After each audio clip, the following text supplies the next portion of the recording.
آپ حضرت صلی اللہ علیہ وسلم پر وحی کا ابتدائی دور اچھے سچے پاکیزہ خوابوں سے شروع ہوا۔ آپ خواب میں جو کچھ دیکھتے وہ صبح کی روشنی کی طرح صحیح اور سچا ثابت ہوتا۔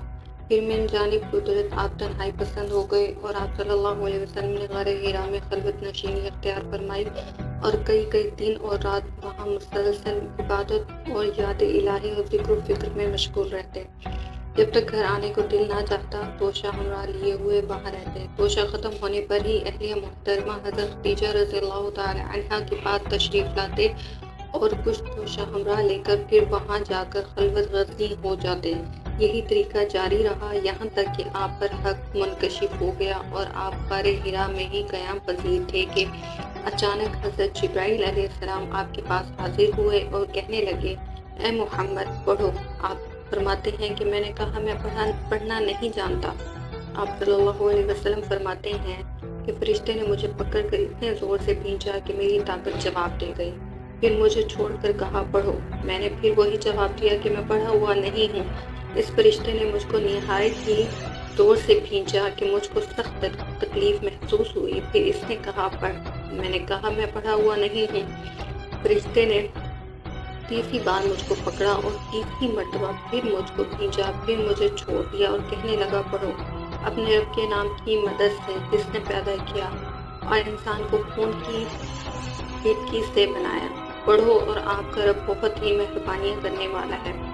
بس یہی آیتیں آپ حضرت جبرائیل علیہ السلام سے سن کر اس حال میں غار حرا سے واپس ہوئے کہ آپ کا دل اس انوکھے واقعہ سے کانپ رہا تھا۔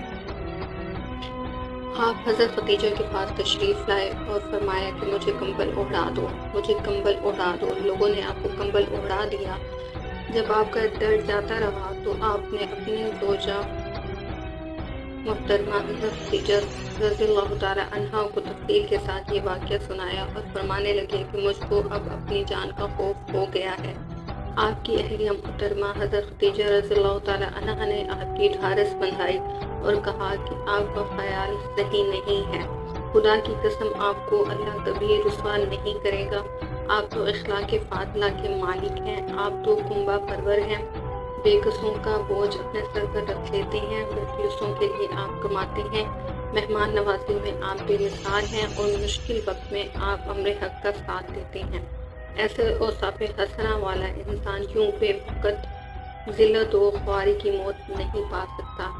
پھر مزید تسلی کے لیے حضرت خدیجہ رضی اللہ تعالی عنہا آپ صلی اللہ علیہ وسلم کو ورقہ بن نوفل کے پاس لے گئی جو ان کے چچا زاد بھائی تھے اور زمانۂ جاہلیت میں نصرانی مذہب اختیار کر چکے تھے اور عبرانی زبان کے کاتب بھی تھے۔ چنانچہ انجیل کو بھی حسب منشاء خداوندی عبرانی زبان میں لکھا کرتے تھے۔ انجیل سریانی زبان میں نازل ہوئی تھی، پھر اس کا ترجمہ عبرانی زبان میں ہوا، ورقہ اسی کو لکھتے تھے۔ وہ بہت بوڑھے ہو گئے تھے، یہاں تک کہ ان کی بینائی بھی رخصت ہو چکی تھی۔ حضرت خدیجہ رضی اللہ تعالی عنہا نے ان کے سامنے آپ کے حالات بیان کیے اور کہا کہ اے چچا زاد بھائی، اپنے بھتیجے محمد صلی اللہ علیہ وسلم کی زبانی ذرا ان کی کیفیت سن لیجیے۔ وہ بولے کہ بھتیجے، آپ نے جو کچھ دیکھا ہے اس کی تفصیل سناؤ۔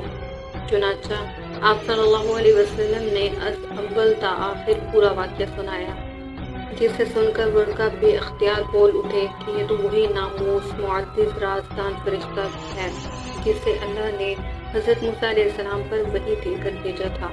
کاش میں آپ کے اس عہد نبوت کے شروع ہونے پر جوان عمر ہوتا، کاش میں اس وقت تک زندہ رہتا جب کہ آپ کی قوم آپ کو اس شہر سے نکال دے گی۔ رسول کریم صلی اللہ علیہ وسلم نے یہ سن کر تعجب سے پوچھا کہ کیا وہ لوگ مجھ کو نکال دیں گے، حالانکہ میں تو ان میں صادق و مؤمن و مقبول ہوں۔ ورقہ بولا، ہاں یہ سب کچھ سچ ہے، مگر جو شخص بھی آپ کی طرح امر حق لے کر آیا لوگ اس کے دشمن ہی ہو گئے ہیں۔ اگر مجھے آپ کی نبوت کا وہ زمانہ مل جائے تو میں آپ کی پوری مدد کروں گا۔ مگر ورقہ کچھ دنوں کے بعد انتقال کر گئے، پھر کچھ عرصہ تک وحی کی آمد موقوف رہی۔